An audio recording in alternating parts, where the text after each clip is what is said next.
I agree with the point. Central has a strong leadership. But in Kerala, the groupism in BJP is widely discussed all over the state. The candidate of Kazakundam also said earlier that there is also some problems in the party. In a democratic institution, BJP has a strong democratic fundamentals. You said BJP was formed in 1980. Earlier in 1952, we formulated is a reincarnation of Bharatiya Jansangh. It has a very strong tradition of democracy. A small person from a very humble background, from selling tea on a railway station, can in the ecosystem of Bharatiya Janata Party can rise to become the Prime Minister of India. Amit Shah has also very humble beginning. Nitin Gadkari ji was just going for wall writing. Some people are working in the ABVP have told that he had been writing on the wall with his own hands. So he told me once that my handwriting was not very good. So I was not even allowed to write on the walls. I used to mix the ink for those who had a good handwriting to write. From that humble beginning, even Nadda ji has a very small beginning. Everybody from a small beginning has every chance. So in a democratic institution, certain issues are there where there are pulls and pressures, but ultimately our ideology, our democratic process and the strength of the organizational structure and the organizational secretaries etc. strongly overcome these things, and we are strong enough to assimilate any differences. They are at times because of some personal interest or electoral politics. Some people have not got ticket or some have some other issues, local issues, they come up, but central leadership is very active. Every central leader has come and we are looking into, I have been also looking into these matters. Why the party is failed to notice this discrepancy? What? This groupism and all the things. No, everything is known to us. We are tackling it, and party is very much grounded. Everything, organizing secretary, every day we are meeting and looking after whatever concerns people have, and their concerns are to the maximum are met. But sometimes you have to reconcile in the compromise in a democracy. People also we pursue them to compromise, because democracy is ultimately some sort of compromise into larger interest. Since in 1980, we have been seen in the same phases in the election process. Like the leaders of all the state leaders are contesting the all elections. Why this happened? No, because BJP has not grown very fast in Kerala. You all know last election we have only one seat. So we need to groom more national state leaders, and therefore our senior leaders are also contesting, because there are 140 seats. Everybody has to contest, and we have to make a strong presence. So those who have put up lot of years into the working on the ground surely needs to be given chance to contest if they want. Why Surendran is contesting in the two constituencies? That you have to ask him, but ultimately it's a party decision, and the ticket distribution, whatever the party decides, the organization decides, that is implemented, and every leader from the panchayat to the district level to the state level and to central leaders have to abide by whatever the ultimately collective decision at the parliamentary board is, because it is ultimately the parliamentary board in the center which decides who will contest from where and how. Are you confident that BJP will take how many seats in Kerala? I have not got into that number game, because last year we have started with a very low account, and though we had 17% vote share in the Kerala election, and IUML has only I think 22% vote share, and they have got this 20 seats almost.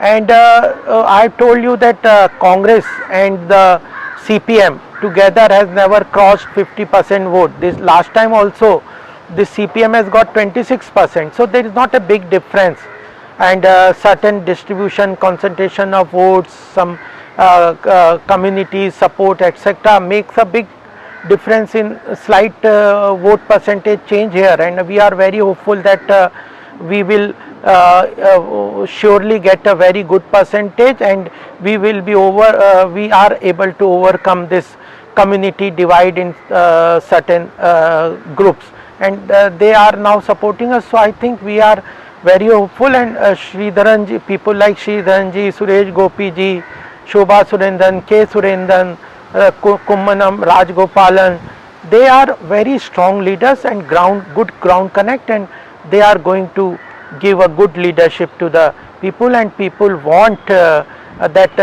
strongly committed selfless workers should represent them in the assembly, and not corrupt people like Pinaravi Vijayan, whose chief ministers himself, his office, speaker, his secretaries, etc., are now involved into gold scam, and then not only gold scam, Hawala scam is there, Masala bond scam is there, the finance Thomas Isaac, the finance minister, his own name is there in the Kerala development board.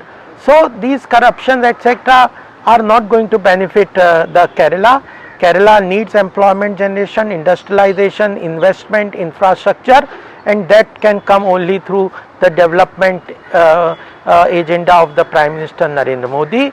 And even the biggest problem I find is the remittances. Remittances has supported the growth in Kerala, but globally that jobs across the countries, I visited to many countries, China, Africa, even European countries, USA, Gulf countries, people are now moving towards protectionism. They want the jobs to be protected for their own citizens. In this pandemic, in 1 year, 5.5 lakh non-resident Keralites have returned. They have to come back to they have no employment. So women folk are very much worried. They don't want to live their sons, sisters, brothers, father, mothers to stay away from their house and work for work, and that is also being drying up. So Bharatiya Janata Party 2 days back also Prime Minister took a very strong decision that production linked incentive schemes will also be extended to agriculture sector, and I see this one scheme can make big change in Kerala, because Kerala has good natural resources and it has to depend on agro based food processing and spices industries, and if production linked incentives scheme is effectively launched into Kerala, economic development will come, and under central leadership, railways and road will see a big change under BJP when the state government and the central government works in tandem, alignment, etc. Big development can come to the state. K. Surendran made a remarkable statement that they will get 35 seats, they will form the government. You are aiming at Operation Lotus? I am not conversant, or I do not always agree, because I have not gone into the details of what number of seats we will come, but E. Sridharanji said that we will get more than 60 seats. So it is quite fluid, and I told you that 1 or 2 or 3% of vote share difference, movement, etc. can make a big difference, and therefore we are working to a strategy.